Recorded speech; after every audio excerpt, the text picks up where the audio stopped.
नमस्कार साथियों, स्वागत है आपके अपने YouTube चैनल में। साथियों, हिंदी मास्टर कैडर के अनुसार वीडियो श्रृंखला बना रहे हैं हम।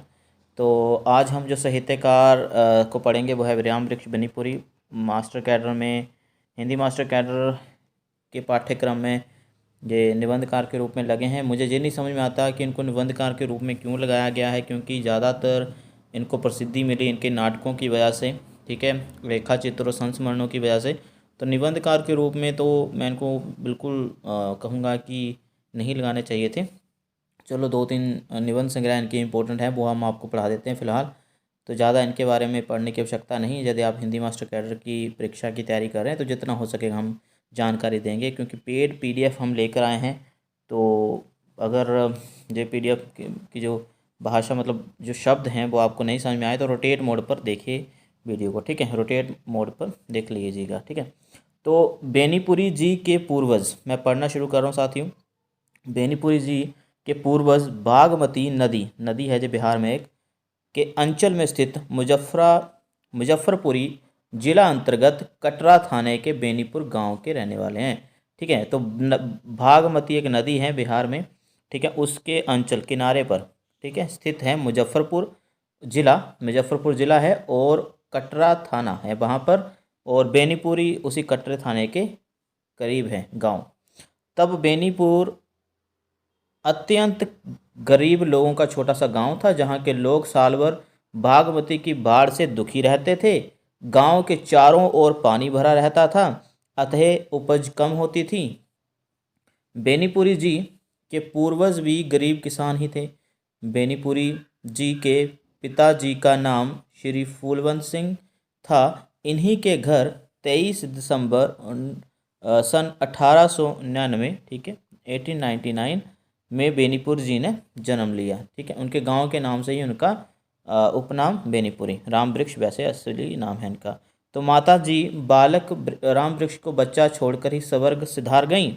माता जी के स्वर्गवास के पश्चात इनका लालन पालन मुजफ्फरपुर जिले के बंछी पचड़ा गांव में अपने मामा के घर हुआ, जहीं उन्होंने प्रारंभिक शिक्षा प्राप्त की।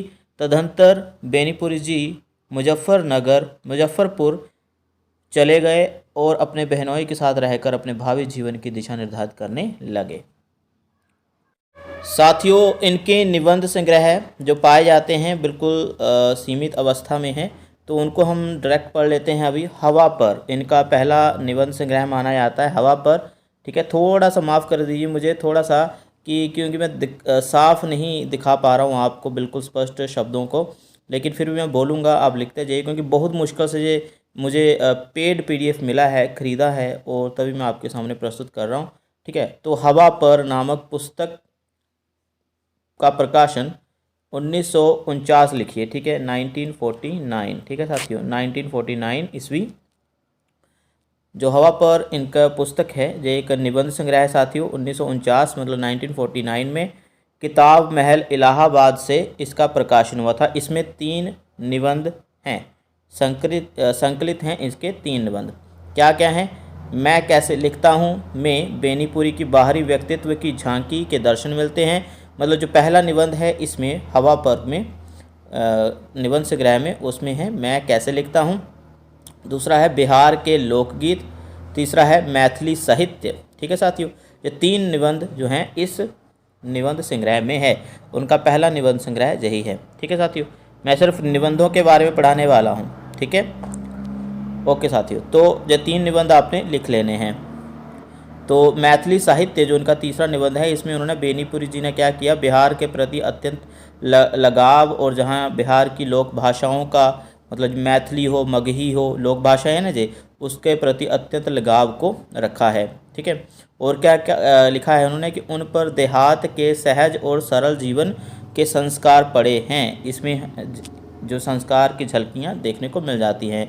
गांव के छल रहित जीवन को वो अधिक चाहते थे। मतलब शहरी जीवन छल रहित था, मतलबी लोग, लेकिन गांव के लोग बहुत सच्चे दिल वाले होते हैं, सबकी फिक्र वगैरह करते हैं, इसलिए उनको गांव ज़्यादा प्यारा है। आगे क्या लिखा जा रहा है कि बेनीपुरी जी के दिल दिमाग से अपनी माटी की भीनी भीनी सुगंध कभी नहीं निकली।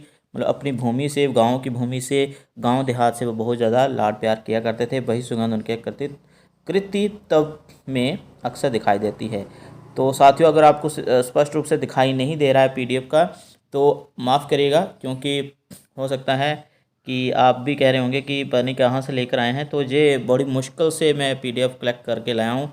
तो साथियों, अगला जो उनका कहानी माफ़ करिएगा निबंध संग्रह, तो निबंध संग्रह उनका है अगला मशाल। ठीक है, क्या नाम है? मशाल। तो हवा पर जो उनका पहला निबंध संग्रह है, उसी की भांति मशाल नामक निबंध संग्रह किताब महल इलाहाबाद से सन 1949, ये भी कब हुआ? 1949 1949 को ही ये भी प्रकाशित हुआ था। ठीक है, मशाल नामक निबंध संग्रह में कुल 14 निबंध हैं। साथियों लिख लेना है, पहले में कितने थे? हवा पर में, हवा पर निबंध संग्रह में 3 है, इसमें 14 हैं। वर्तमान अवस्था में कुल 7 निबंध संग्रहित हैं। मतलब जब प्रकाशित हुआ तो 14 थे, तो अभी माना जा रहा है कि इसमें 7 ही रह गए हैं। हो सकता है कि इधर उधर कर दिए गए हों बाद में। बेनीपुरी ग्रंथावली जो कि जिसका संपादन किया था सुरेश शर्मा ने। ठीक है, बेनीपुरी ग्रंथावली में इनके संपूर्ण साहित्य को डाल दिया गया है। तो उसमें क्या लिखा गया है इस मशाल निबंध संग्रह के बारे में कि बाकी 7 निबंध उन पुस्तकों में ही रहने दिए गए जहां से लेकर बेनीपुरी जी ने मशाल में शामिल किया था।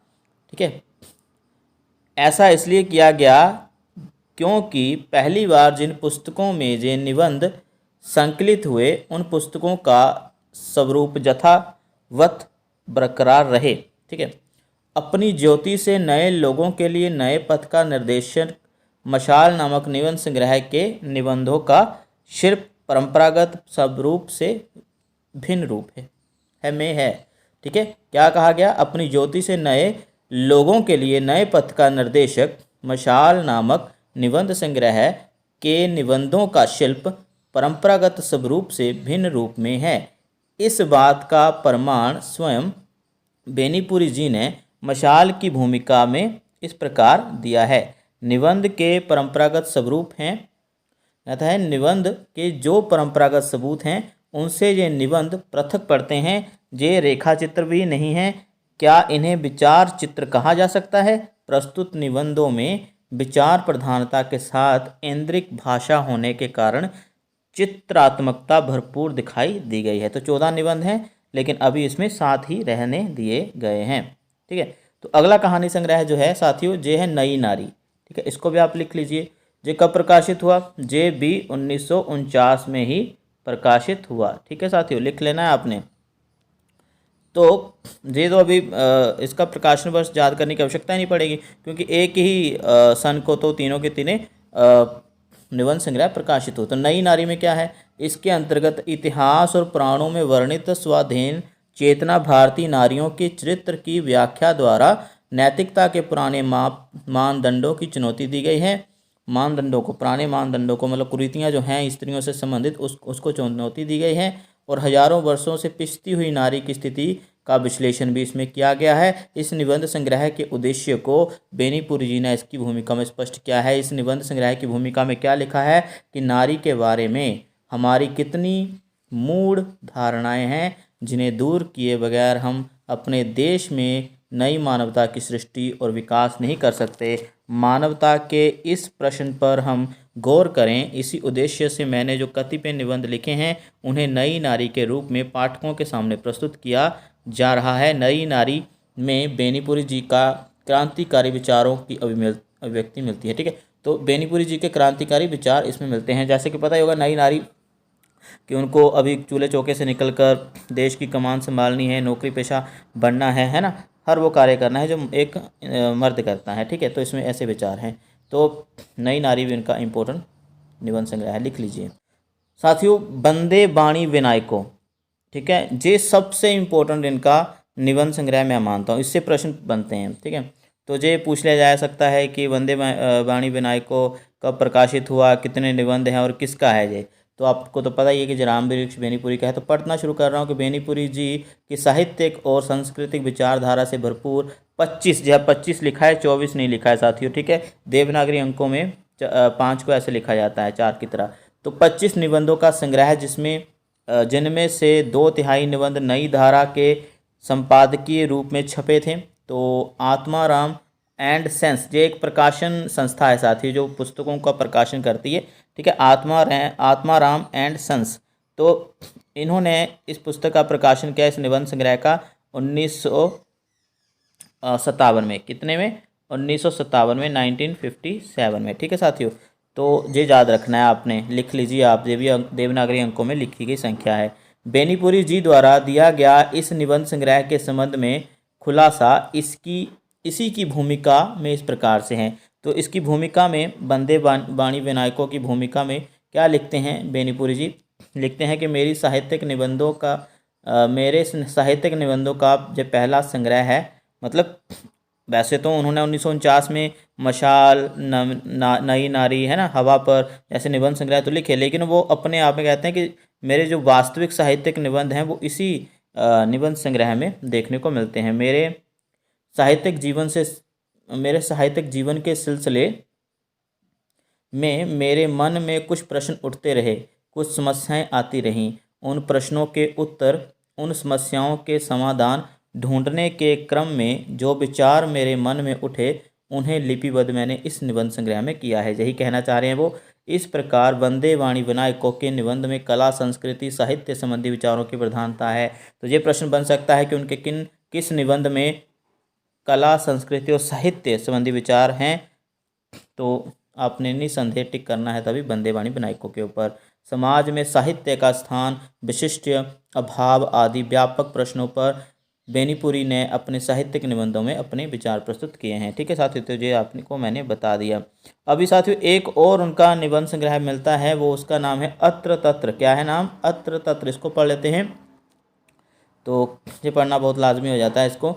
बेनीपुरी जी ने अपने जीवन काल में ही इस पुस्तक की योजना बनाई थी, लेकिन ऐसा संभव नहीं हो सका। बेनीपुरी जी की मृत्यु के पश्चात 1900 क्या लिखा है 1975 ईस्वी, ठीक है, मृत्यु हो चुकी थी उनकी 1975 से पहले ही। तो उनके पुत्र महेंद्र कुमार बेनीपुरी जी ने इसे प्रकाशित करवाया था। महेंद्र कुमार बेनीपुरी जी लिखते हैं इसके संबंध में कि इस अत्र तत्र में आलेखों का पुस्तकाकार क्रम बेनीपुरी जी द्वारा उन्हीं की लिपि में निर्धारित है। मतलब जो लिखा था उन्होंने उसी को ही इसमें रखा गया है अत्र तत्र निबंध संग्रह में, ठीक है।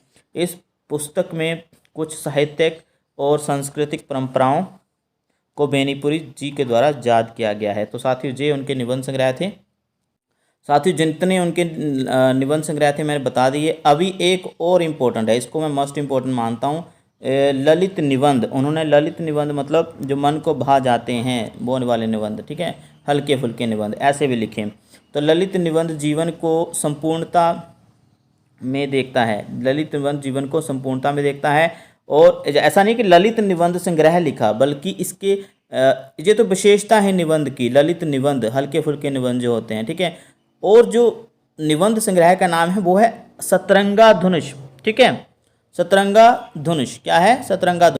जहाँ पर सतरंगा धनुष लिखा है, अगर पेपर में सतरंगा इंद्रधनुष भी लिखा जाए तो वो भी कोई बड़ी बात नहीं है, ठीक है। सतरंगा इंद्रधनुष भी कहीं कहीं आपको देखने को मिल जाएगा उनका जो है निबंध, ठीक है। इंद्रधनुष जो मैं भी लिख रहा हूँ, ये आप ध्यान से लिख लीजिए। उनका ललित निबंध संग्रह का नाम क्या है? सतरंगा इंद्रधनुष, ठीक है। इसमें क्या कह रहे हैं वो? यह हमारे जड़ों के भीतर की प्राण शक्ति को स्पर्श करता है, उससे साक्षात्कार करवाता है, व्यक्ति की सुचितर को ललित्य के पक्ष में खड़ा करके उसकी चेतना को ऊर्ध्वमुखी बनाता है। बेनीपुरी जी के रचनात्मक साहित्य लेखन के अंतर्गत सन 1900, ठीक है, सन 1937 से लेकर 1939, ठीक है, 39, ठीक है, तक लिखे गए 10 ललित निबंधों का संग्रह है सतरंगा इंद्रधनुष। सतरंगा धनुष भी ठीक है, सतरंगा इंद्रधनुष। तो ये आप देख लीजिए 2 वर्षों में जो उन्होंने ललित निबंध लिखे थे उनकी संख्या है 10, और इसमें सतरंगा धनुष इंद्रधनुष में उसको रखा गया है। तो इसमें पांडित्य का शोर नहीं है। ये नहीं है कि जैसे कि कह दिया जाए कि इसी संरचना में ढाले जाने चाहिए निबंध की, इसी कोटि में जो उनको अच्छा लगा उसमें उन्होंने लिख दिया इस निबंध संग्रह में। इसलिए तो ललित निबंध संग्रह है, जो मन में बात आई उसको रख देना सबके सामने। इसमें उत्तर बिहार के लोक जीवन और उसकी संस्कृति के आह्लादकारी रचनात्मक पक्षों का उद्घाटन होता हुआ प्रतीत होता है। इस निबंधों का कथात्मक शिल्प एकदम नए किस्म का है। तो ठीक है साथियों, जे प्रकाशन वर्ष अगर आपको मिले तो हमें ज़रूर बताना। मुझे तो नहीं मिला, हालांकि 2 वर्ष जो उन्होंने संघर्ष किया लिखने में इनको, इस प्रकार के निबंध को, जिसको रखा है सतरंगा इंद्रधनुष में। 10 निबंध हैं इसमें, 2 साल लग गए 10 निबंधों को लिखने के लिए। अच्छे अच्छे निबंध लिखे होंगे उन्होंने इसमें। ठीक है, तो ये रही जानकारी उनके निबंध संग्रहों के बारे में। और भी नाटक इन्होंने लिखे हैं। हम यूजीसी नेट के हिसाब से जब पुस्तक के नाम गिनाएंगे तो हम आपके सामने वो वीडियो भी लाएंगे। तो ये तो मास्टर कैडर के लिए वीडियो है, उनके निबंधों के बारे में हमने बताया आपको। तो मिलता है किसी और वीडियो में, एक और अन्य साहित्यकार को लेकर आएंगे। तब तक अपना ध्यान रखिए, धन्यवाद।